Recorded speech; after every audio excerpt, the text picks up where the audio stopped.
restoration for their wedding.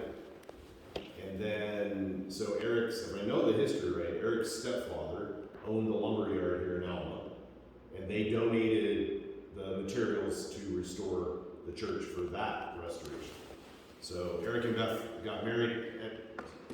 Before we started, a team of us started up our Sunday evening services.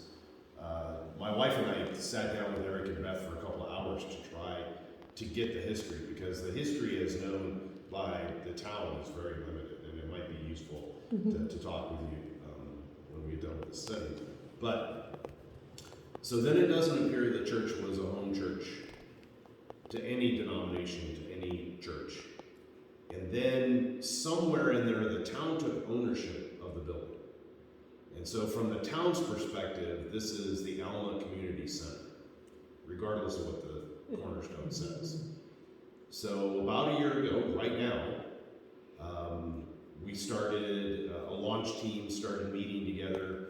We went to the town, we made a proposal to rent the church.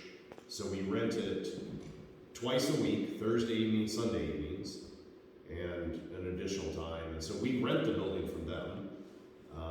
We were the only users, the only renters for a while. There's been a dance class here. Now there's a yoga class on Mondays. There's a dance class, I think, starting or has started, it doesn't matter. So we do take turns using the building. That's why everything is set up the way that it is. Everything that we use, we can tear down and then put back up, and tear down and put back up.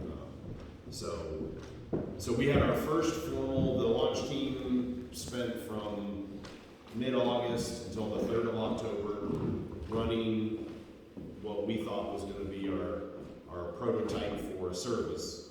And we decided to do a Sunday evening service so that there was an opportunity for all the people who work at Breckenridge, Keystone, in the industry. They have to be over there on Sunday morning. There are other opportunities to go to church in Fairplay if you want to go Sunday morning. So we specifically set this up to support those kinds of people that we wanted to have an opportunity. So as far as we know, we think that the Stone Church Gathering, which is our non-denominational elder-run church, Jason, who's just walking in late, is our teaching. He is our teaching pastor, and Jason is also the senior pastor at Grace Church in Jefferson. So we have, I don't know, we probably, I hate to say an average. A Sunday evening runs between 15 to 25 people, maybe. Christmas Eve, we packed this place up. Christmas Eve, 45. We only had 44 chairs, so we were pretty close. And we started on October 3rd was our first service, so we're just on our first year. So this is Dan Hamilton, is that right? Jim. So Jim. I'm familiar. Where have we met before? What do you do? Yeah, do you live around here? I do not. No. Where do you live? Springfield, Missouri. Okay, we have not met before. Yeah. You might have seen. Jim was baptized here. Yeah. I accepted the Lord here. Oh, okay. I wasn't baptized. Awesome. 81 years ago.